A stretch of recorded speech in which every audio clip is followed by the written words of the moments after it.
Hey, everybody, welcome back to another amazing episode of Fix Your BS, where BS stands for, as you know, belief systems, but it also stands for business systems and balance sheets. We like talking about money. We like talking about business, relationships, health, and also belief. And all those things play a role in building a really successful life. And we scour the internet trying to find amazing individuals who are doing just that in one or more of areas in those pillars, in those different areas of life. And we're always trying to give you the best strategies, tactics, hints, tips, secrets, cheat codes to where you can implement these things into your life to make sure you are building your dream life on your terms. I love talking about this stuff. I love meeting with new people. And today we have somebody that's coming all the way from across the pond. And we're going to talk a little bit about Adolfo Gómez Sanchez. He is a leading expert in helping corporations and professional athletes to optimize and put things together to where they can experience the best possible results in both business and in their life. And I love what he said. We had a little conversation beforehand. He was talking about the crossover between athletes and really high-level businesses and corporations. And we're going to talk a little bit about the strategies, tactics, and things that he knows that he's put into place to give the best results. So, Adolfo, without further ado, I appreciate you being here. Hi, Greg. Thanks for having me on. It's absolutely a privilege and a pleasure to be here with you. Absolutely. Well, thanks for being on for sure. It's 4 p.m. where you are. It's 9 a.m. where I am. The power of the internet works in our favor again. And I really appreciate you being here. So give us a little bit of, a brief history of how you got to where you are. And really what people like to know is, what were the lowest points and what were the highest points? How did you get to this success that you have?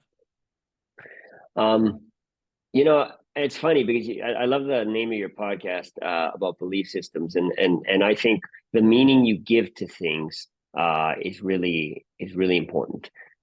So success and failure, I think, are just kind of mirages, and they're just kind of part of the process. And the implications they have are a lot less than what you would really expect. So I'm glad, yeah. So I'm glad where we are. We've got a lot more to do.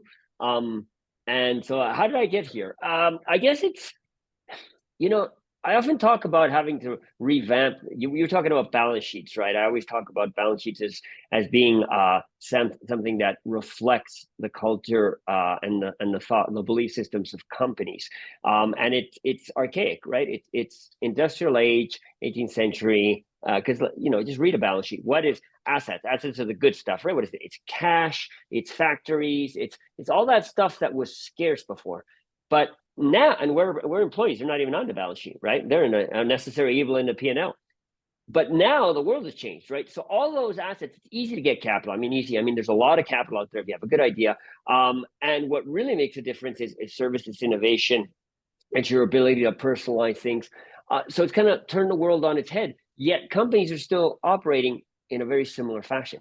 And that if you push it back, goes back into schooling, right? I mean, and this goes back to my origin story. So schools are great for taking you through a path. But if you have your own personal path, they're not very good, right? If you're unique and you're not standard, not very good. As a matter of fact, I think I would say, I went to an Ivy League, and it's not a developer of talent. It's a selector of specific talent that fits with the model, right? Yeah.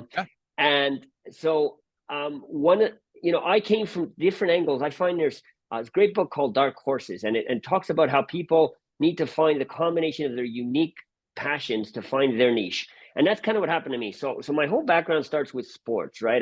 Since I was a kid, I played American football, I played tennis competitively, and I've been doing martial arts since I was 35. For 35 years ago, I went to Japan to study. So I've always been driven by things that would say, how far can I go? How can I get the most out of myself? That even when I didn't know that's what I was doing, that fascinated me. And even as a kid, which is atypical, I was fascinated by, consistent practice and breaking things down. That's kind of weird, I guess, as a kid, but it just, I didn't know what it was, but I just knew I loved it. And that made me happy. Then my life goes on. I go on, get it, university degree. I go on to do my graduate degree at Yale. And I discovered this thing called. what was your degree in when you So, got a so, degree and so then went to your graduate degree at Yale? yeah, it was my undergraduate was in finance actually, and then I went on to do my master's degree at Yale, and I was actually in business and doing my MBA, but I discovered these electives. I discovered this thing called well, now it's called performance science, right? Performance psychology, right? Back then it was called organizational behavior and stuff like that. But it was what drives human beings and groups of human beings to perform, and that all of a sudden resonated with everything I had ever done, right? I started seeing lessons that I had learned in sports, and then I started seeing models, and I started going down the rabbit hole. So it was just my 30th anniversary of my graduation from my class from Yale. So that was 30 years ago. And that's what my life has been dedicated to. It's been about figuring out how you drive performance out of human beings. And I don't mean it in the sense of wringing a towel and getting the maximum out of them, but how do you create a way that they can perform and take out their talent and use them, and at the same time feel fulfilled, right? I think that's what we're missing. Oh, that's Yeah. a big one, Adolfo. That is a big one. In all the companies I work with, and the individuals that I work with, and the people that we work in this organization in the Fix Your BS world, the art of fulfillment is something that's really tough because people believe that they're striving for something, and when they attain this end, they will be fulfilled and happy and joyous. And that is something I think everyone listening to this podcast is not just maybe not struggling with, but at some point in their life, or they're always looking for it, even right now. And so talk a little bit about that. Give us more insight into that, because that's a big one. Well, one people will often ask me, what's some of the biggest downfalls you find, or recommendations you make to people, and one of them, you just said it, is thinking that there's an end. I mean, that's the mistake, right? It's not a destination. And I pull a lot of metaphors from sports, but I think they're just so easy to understand. And sports is a world where performance is paramount, right? So I will meet CEOs and they'll tell me their issues, and we'll see if I can help them. And one of my questions will be, so what's your personal 3-year plan to be a better CEO? And they go, what? And I say, if you're surprised by that, I already have information that serves me, right? It never ends, right? You should never think you've arrived. And that's, I think, one of the paradigms we have in business, which is really a problem. People get to a certain level of C-suite or whatever, and they think they have to know all the answers, and they think they've already evolved. Now, if you look at the world of sports, you take the greatest performers, the Kobe Bryants, the Michael Jordans, the Tom Brady's, the Andre Agassi's, the Rafa Nadal's, doesn't matter, a ton of, I was going to say Mark Spitz. I was seeing my age. You get, but what they all have one thing in common is that once they became famous and they were, stars, they worked even harder to get better, right? That's, and when I was in Japan, my teacher said to me, he says, black belt is when you start learning. That's when you've actually dominated the fundamentals and you can really start learning. And that's where it becomes beautiful.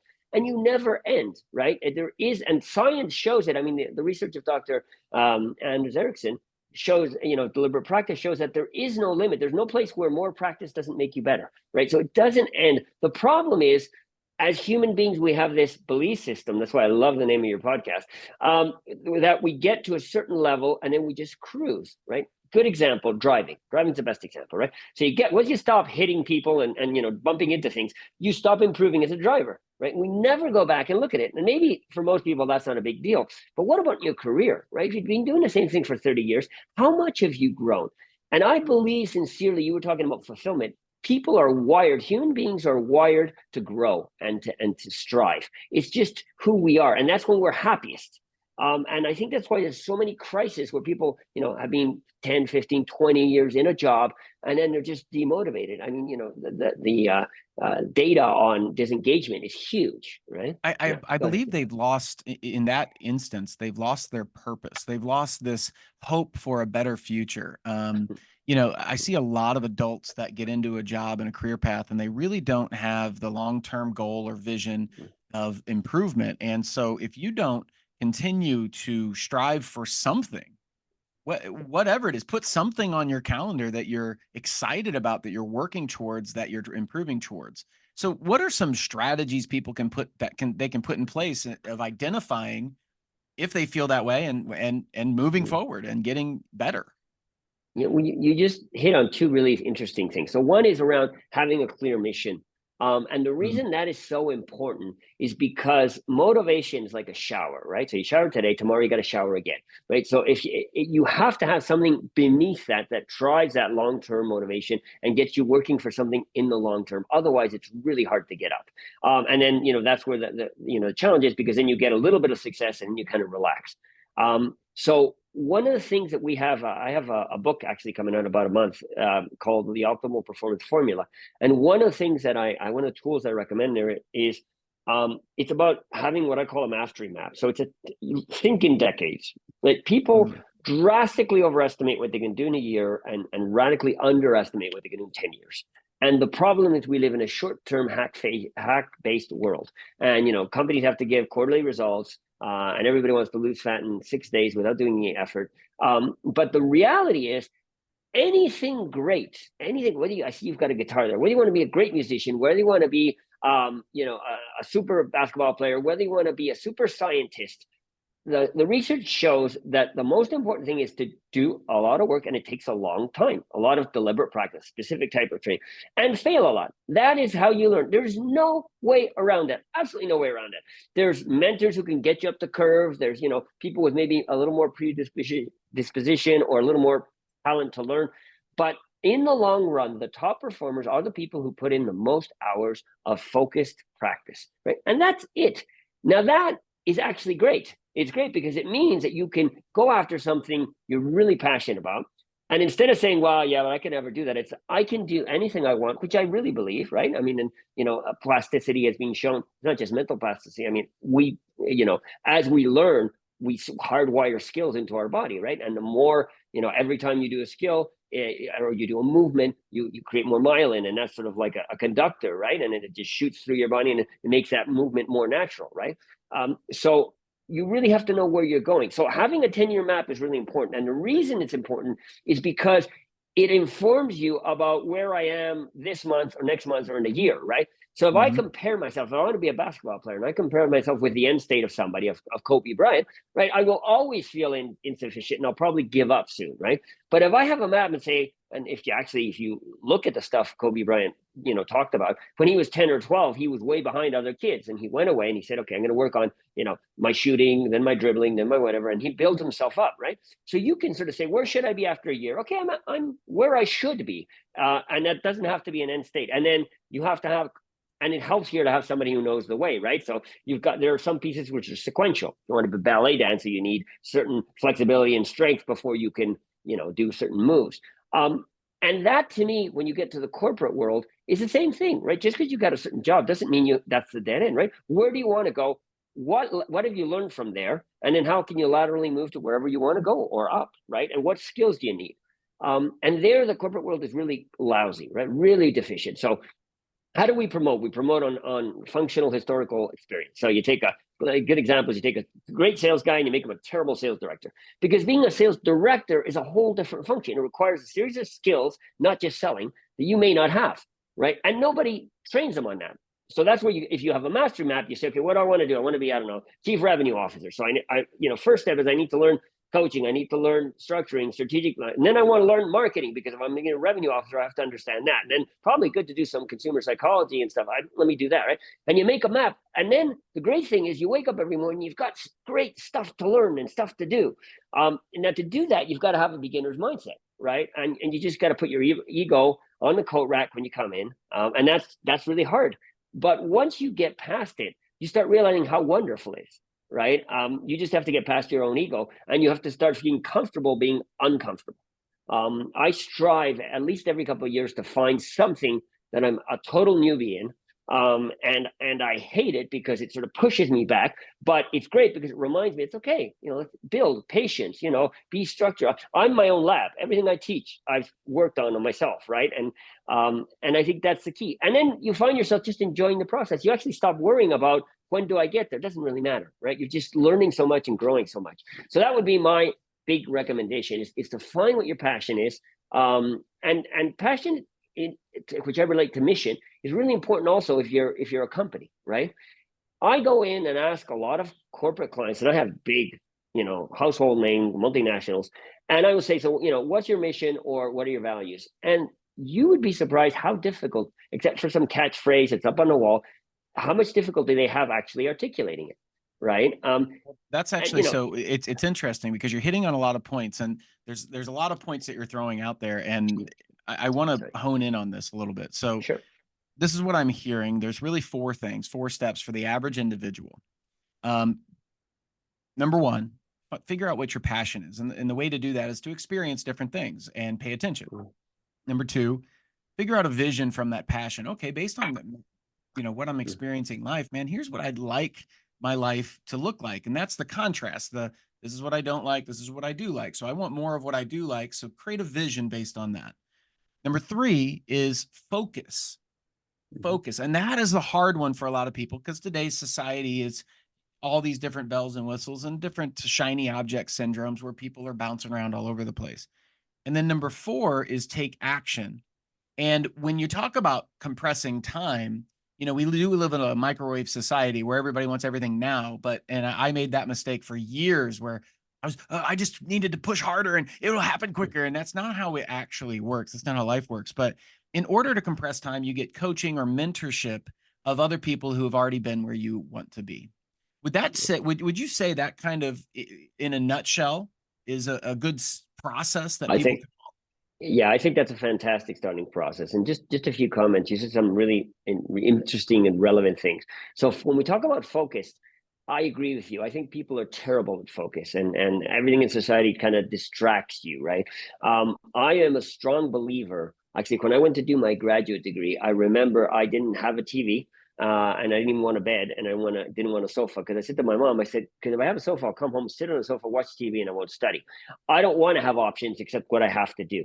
And that, great performers, elite performers try to do that, right? They decide what actions are coherent with where you want to go. Now, you have to make a decision if that's worth it, right? I mean, you can take extreme examples, right? Kobe Bryant would train like an animal, right? But it was coherent. You don't have to want to do that. But whatever your goal is, you have to realize your actions have to be coherent with them. And so focus is a superpower. Because I love, it's just like power in physics, right? Like focus in physics. If you take a woman's high heel, right, and put that steps on your foot, it hurts a lot more than if she's barefoot. Why? Because you're focusing all the power, all the weight in one small point. Well, it's exactly the same cognitively, right? If you are able to focus on one thing, you will get a lot further, because most people can't do that. And I strongly believe that people who've made great innovations like Steve Jobs, right? What made them different was they were just obsessed about one thing, customer experience in his case, right? And they just thought about it years and years and years and years. And eventually, if most of us are smart enough that if we think about something obsessively, we will find insights. That's the way the brain works, right? If you ever looked at these optical illusions, you look at this one, the coffer illusion, right, where it's these squares, a door with squares on it, and if you look at it long enough, you'll start to see circles, right? Now, why does that happen? Because that's the way our brain works. Our brain thinks it knows the answer and it jumps to it, right? It's like if you take Word and you change all the letters except the first and the last one, you can still read it because your brain just fills it in. Now, that's great, except when you're wrong, right? And what the brain does is wrong, right? So we will think we know the answer, and then we stop thinking. But if you force your brain to go back and say, hey, look at that door, right? And if you go to the optical illusion and reconfigure that data, what else can you do with it? That's where innovation comes. And that's what great innovators do. They're just obsessed about it. And it's the same with an athlete, right? I mean, they will, Tom Brady is great. He would took an expert to break down his footwork.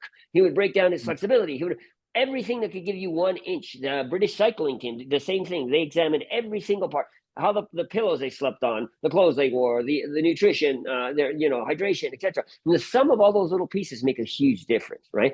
So focus is a real superpower because of that, because it allows you to put not because when focus you just disperse your focus. It's like pushing on a wall; you can't move it, right? But what does a martial arts master do? He picks a brick and he goes boom, and he breaks that brick, and he breaks another one, right? And I think people are just trying to get the whole thing done. And that's why it's, that's where the map comes in, right? I know I got to break this brick and this brick and this brick, and I'm just going to focus on it. I love what you're saying, because I've dealt with those things and wish I would have understood them. There's a difference between hearing something and understanding it. Obviously, you know that. And when I was a little bit younger, I mean, I've been I'm a chiropractor. I own a medicine clinic, a regenerative medicine clinic that helps people avoid, surgery and steroids and injections and meds and all the things that that the Western medicine says is going to help fix the problem, but it doesn't really. It just kind of covers it up. But anyway, but I started the Fix Your BS side because of all the insights I had. And two of the major things that I learned the hard way that you have mentioned is really number one, there is no end. There is no end. If you look at the wealthiest people that I have met, I've met people that own jets. I've ridden on a private jet with somebody that he owned the freaking jet, like this is tens of millions of dollars go into this thing. And I'm like, I'm here. How did I get here? But the point is that guy worked harder when he doesn't have to work ever a day in his life from here on out. And that was kind of one of the things, that realization of like, it's the difference between having to work and getting to work. When you get to work, you work harder because you have that passion, that excitement. And then number two is figuring out that vision and obsessing over it. The obsession. People spread themselves too thin because they're trying to get everything done at once. Like you said, if you just pick, how can I move a little bit closer towards my goal? How can I move a little bit closer? Now, have you found in your work, because you mentioned mission and vision and values, in bigger organizations, obviously that stuff kind of gets diluted unless it becomes part of the culture of when people get onboarded and when people, are outside of that, when they don't hold that culture to a standard.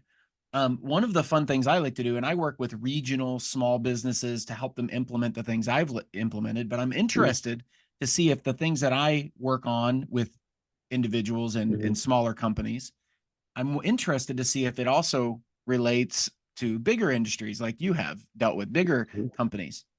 But if I go in and I do the same thing, I look at the mission, the vision, the values, and I ask each staff member, what's the mission, what's the vision, and what's the core values of this company? And I want to see what each individual by themselves says. Now, I found that most of the time, they don't know. They have no idea. They're well, I think we're kind of maybe, but they don't really hold that standard. So is that true in the bigger organizations that you work with? And how does that relate back to people that are listening to this? Yeah, well, Dr. Greg, you brought up a couple of things that are right on point. So culture, one of the things is I will talk about the mission, and I'll get some kind of generic answer to operate whatever kinds of services they do to create shareholder value, and that's a result. That's not a mission. The mission is what makes you unique, what makes you different, what's your identity. When I talk with athletes, I talk about identity. To me, that's the same as a mission in a company, right? What makes you unique? And that defines your values and how you act, because you have to be coherent. It's a personification of that. So the other thing you were saying about values is really good, because people put them up on the wall and they read them, but then I'll say, okay, so let me see, do you walk the talk, right? So, what are your values? Do you trust your people? Oh yeah, we trust our people intrinsically. Absolutely. Great. 100%. You sure about that? Yeah. Okay, great. So do you track vacation days? Well, yeah, of course. Why? What do you mean why? Well, why? Just tell them, like, take the vacation that you would take if it were your business. We trust you. Well, do you track travel expenses, right? Do you keep a track of that? Just say, look, as if it were your money, spend it as if it were your money, right? And then, right, so you don't, right? So it's a lot of lip service. Values have to be, first, really, really sincere, and two, exemplified by the leadership. If not, it's never going to work, right? So that's one of my big things. And once you do that, you will see that people, even without, I mean, I have backpacks in my company made with our values, but nobody needs to look at them anymore, because, they're just so clear of an expression of my personality and now everybody else's, right? So radical transparency is one of them. And, it's great, because now people will come back to me and say, look, I need to have a radically transparent moment with you, right? It means I have to have a tough conversation. But they know that's one of our values. I want to have those conversations. I think they're absolutely essential. That doesn't have to be a value for you, but you need to live them so that people, because it's not about memorizing them, right? It's about personifying them.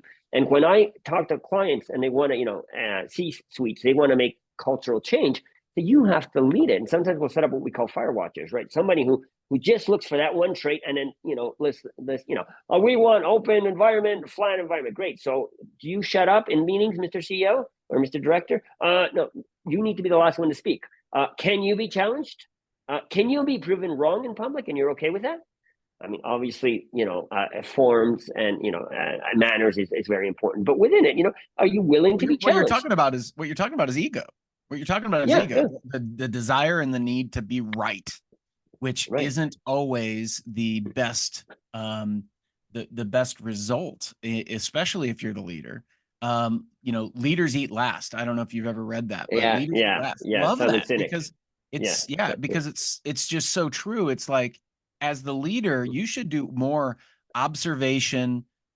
Leadership is more of uh, a guidance of things, of events and people and flow, as opposed to a direct management of it. It's a feeling. It's almost like an art, but you want to Mm-hmm. observe. In fact, one of the things that I really love to do, I do love to talk, as you could probably tell. I love to talk on Mm-hmm. stage. I love to travel and talk in different arenas of talked in front of thousands of people. I love it. I love the experience. I love the feeling. But in a setting where I'm with my leadership team, or I'm with individuals within my that I'm trying to lead, especially if I'm working with a company or something, all I will do is ask a question here and there and let it unfold and see what comes out. Because listening Mm-hmm. gives you so much more data and information and just paying attention than talking.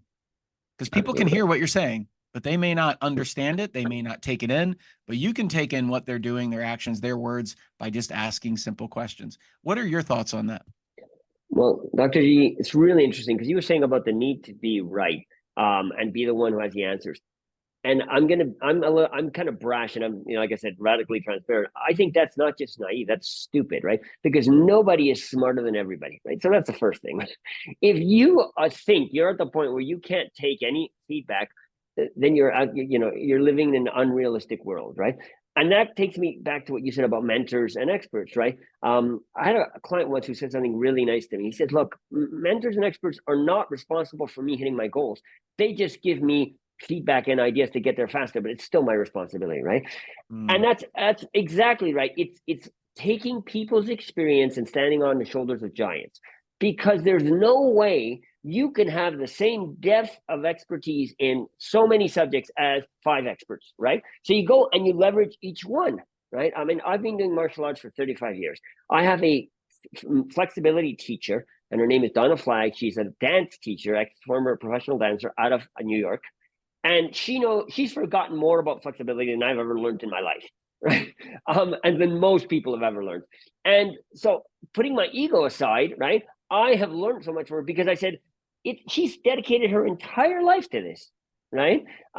So there's no way I can know more. Hey, why don't I shut up, like you said, and listen? Because mm. when you're talking, you're just repeating what you know, but when you're listening, you actually learn something. So I There's love actually finding I don't know if experts. you I hate to interrupt you, but you just mentioned No, something, please, and I please. love, I don't know if you've ever read Tillman Fertitta's book, Shut Up and Listen. You just literally said, shut up and listen. But that's a really great book. I had the pleasure of meeting him and talking with him for a minute. And it's so in your face. It's just so like, just shut up and listen. Just shut up and listen.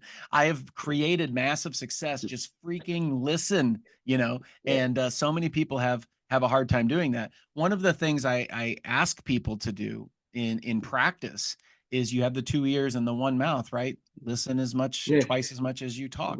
And that is Exactly. so hard, because most people listen with the intent to respond, as opposed to listening with the intent to understand. And Yeah. so, tell me, I mean, talk about that a little bit more. Well, I think it goes back to what you said before. It's about ego, right? So when you're listening to try and respond, it's because you have to be the smartest one in the room. You have to have the answers. The moment you let go of that, it's not about that. It's not a zero-sum game. It's not like you're right and I'm less right, right?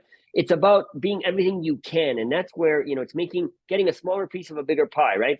Great, smart shareholders do that, right? They don't care about having the control. They care about making sure everybody's contributing to make this bigger, right? Because there's things that you, Dr. G, can bring that I cannot bring, and vice versa. And a third party would be the same, right?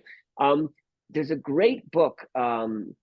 I can't remember her name, Peggy something. Anyway, it's called Thinking in Bets. And what she is she's a PhD in cognitive psychology, and she is also a former world champion poker player. And what And so the thesis of her book is basically both her research and her experience as a poker player has shown that when things go right, people attribute way more than their proportional percentage of responsibility to themselves, or praise themselves. And when it goes wrong, they tend to think that in a large majority it's bad luck, it's exogenous factors, right? And she says the reality is actually the reverse, right? So when it goes well, you need to think, well, what favorable circumstances did I have, including having the right people around me and having the right market conditions, right, for that to go well? And that's great. I probably wasn't stupid, but hey, relax. What could I have done better, right? Because the next time I may not have all those positive, coincidences. And when things go wrong, it's the learning situation. Okay, so what did I learn here? Where did I mess up? And we were talking before the show about aha moments. I've learned that from my martial arts training, and I've had to apply it in life. When you feel you just can't breathe, everything's going wrong, right? I had one moment of those. We had overextended ourselves, my wife and I. We had made an investment in the startup that went bust. And then it coincided that, so economically we had stuff tied up. We had made investments in some real estate that had gotten sort of frozen. So all of a sudden we were cash choked. And then to top it off, we were trying to have a child, and she had like 7 or 8 abortions. I say she because, of course, she suffered them, not myself, right? But we did the abortion. And so I remember feeling like, that's it. Like, what else could be wrong, right? And I remember saying to myself, look, I learned from a Navy SEAL, find one little sliver of light, stick your finger in there and just keep breathing till you pull it open, right? And then we worked our way up, and now we're fortunately in a much better situation. But I think that's really important. It's things will eventually change. I know it sounds like a standard phrase, but it is true. It'll eventually get better. And just when it's great, you'll probably have to battle to get it back up there. So don't relax. Don't sleep on your laurels. But it is all cyclical, right? It's very thin-like. Well, it's crazy to think that everything will always go in the direction you want it to go, and right. that's what happens. People believe that things will go the way they expect them to. And unfortunately, about 40% of the time, I would say they don't. They really just don't. Now, as you take more action, as things go your way and don't go your way, and you pay attention, that creates that difference in experience to where you go, I don't like this, I do like that. You create this gap. Then that 60-40 can turn into 70-30. And then, there was an interview that I loved. It was a billionaire. And he said, the interviewer said, how are you so successful? And he goes, taking the right actions. You take the right actions, you become successful. It's like, well, how do you know what actions to take? He goes, because I had experience. Taking the wrong ones. And then you go, well, how do you get experience? By taking the wrong actions. Yeah. Exactly. I've made enough wrong actions and learned enough that I had the experience to take the right actions. And now I take most of the right actions most of the time. But it doesn't mean even those guys aren't going to be 100%. And that's okay. Exactly. That's the hardest part, I think. How do you get people to accept that it's okay if it doesn't go the way you think, as long as you're learning something? I was going to say that's almost like the ultimate final message I'd like to people take. And I can say I haven't been as good at this as I would have liked, but it's hard. It's really hard when you lose, right? Or when it doesn't go your way, to sort of say, okay, what meaning do you give it? Right now, I think being what I call a master of meaning is one of the most powerful skills that top performers have, right? Because it allows you to put things in context, right, and not become fatalistic. And so when I was down, I remember a guy from the bank said to me, he says, "You're broke." I said, "No, I'm not broke." I said, "I'm illiquid." And I said, "It's very different, right? Broke is a mindset. Illiquid just means I have to restructure and I'll get out." And the guy looked at me like, what are you smoking, man? And then called him a few years back, changed banks, by the way, eventually, but and had a pretty, much higher net worth, and a couple of businesses are really doing well, and assets and stuff. And I called him. I said, "See, told you." Right. And that's it. It's about what meaning do you give it. So that allowed me to say, I will get out of here. And I was convinced. And, one learning from sports, I would say, is expectation changes radically how you behave and how resilient and gritty you can be. So, if you go to the Olympics or you go to a Grand Slam in tennis, right, you will find maybe 5% of the athletes actually believe. Everybody would like to win, right? But actually believe they can win, or can win a medal, or can win a Grand Slam. The rest are just happy to be there, right? So the level of intensity and the adversity you're willing to go through, when you think, you deep down don't believe you can do it is very different. So what you say to yourself and the meaning you give to things is incredibly powerful. And people think this sounds like you new age stuff, but it isn't, you know. And I would just keep saying to myself, we will. And I told my wife, I promise you, we will get out of this. And now I'll look at her, I go, I told you we get out of it. And that gives you confidence. Like you said, I've made the mistakes and now I've learned. So hopefully I won't make as big mistakes. I'm sure I'll make some, and then I'll be able to react faster, and we can just keep building on our successes. But that, I think that's the key. When you make a mistake, it's really hard. It's really hard to say, "Oh, but I've learned," and you know, you're thinking, "But it sucks." It does. It sucks. Admit that. And you were probably stupid. I felt I was stupid, and I made some really dumb mistakes. But okay, now let's build from there, and it won't happen again, right? Saw this great video of Kobe Bryant losing a championship match, and they're comparing it to LeBron James now, right? And LeBron James said, "Wow, it's just basketball." Anyway, and Kobe Bryant said, "Well, next season starts today," right? And that's the attitude, right? Okay, yeah, we messed up. Not going to make any excuses, but I'm coming back stronger. And then you've got a new project, and you're recharged. That's awesome, man. What a way to really end the conversation that we're having. I think we could have a conversation for a long time, because what you're talking about are principles of life, principles of success, the principles that never change. You know, it's like the principles of planting a seed. You don't plant the seed and then dig it up and check it, and you know, all those cliches. It's you plant the seed, you nurture it over time, you harvest it in the fall. That's a principle of life. It won't change. It's the way it works. Well, these are all principles of life.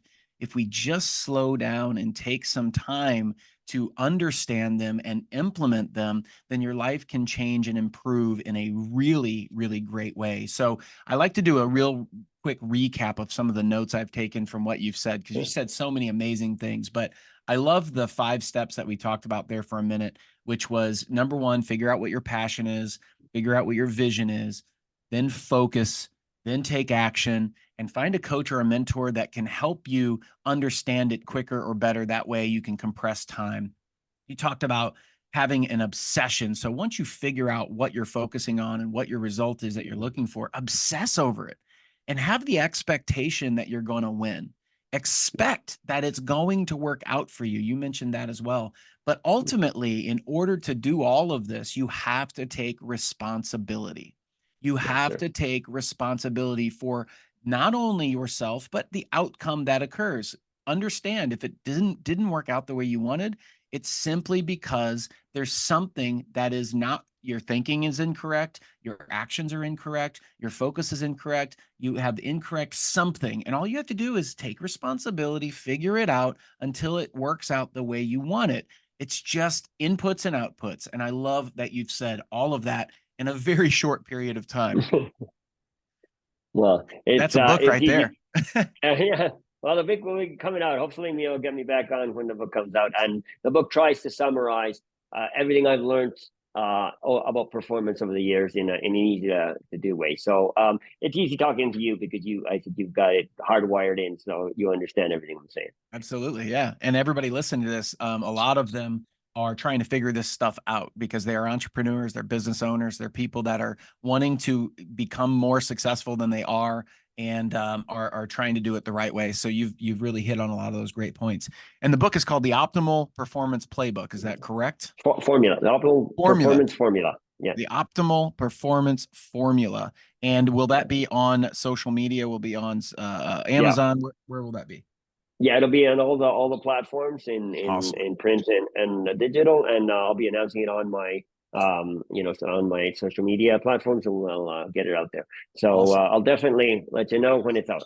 Awesome. Well, everybody needs to go ahead and click on the link below, because that is where you'll find Adolfo's LinkedIn link. So the LinkedIn link, you can click on that and check him out. He's got over 4,000 followers on that link, but he's doing some amazing things. He's also on Instagram as well. And you can go to Adolfo Gómez Sanchez and click on that link as well down below. We will also, if you would like, we could provide the link for the Optimal Performance Formula, which is Adolfo's book that's coming out in the next month or so from when we're recording this, but it'll already be out when this is released for sure. Everybody needs to share this. There were so many nuggets in this. Share it with people that you know that are trying to improve their life, that want to become successful in any area of their life, because this gave some really great guidance as far as doing that. Pick up the book, let him know, let Adolfo know, let me know, let our team know about what you get out of it, what you're implementing, and ultimately the results. Because if you get the information, you got to take action in order to get the results that you're after. We are here to support you. We're here to help as many people as possible. Share this out to as many people as you can, because that is how we reach more people. We do this as a free service. It does take a lot of effort and energy to find the right guests, to interview them, to edit it, to post it. And all we ask is a click of the share button. You can also comment below if you have somebody you know that we would love to interview, or that would be a great person that you'd love us to interview. Go ahead and share that with us as well. Thanks, Adolfo, for being here.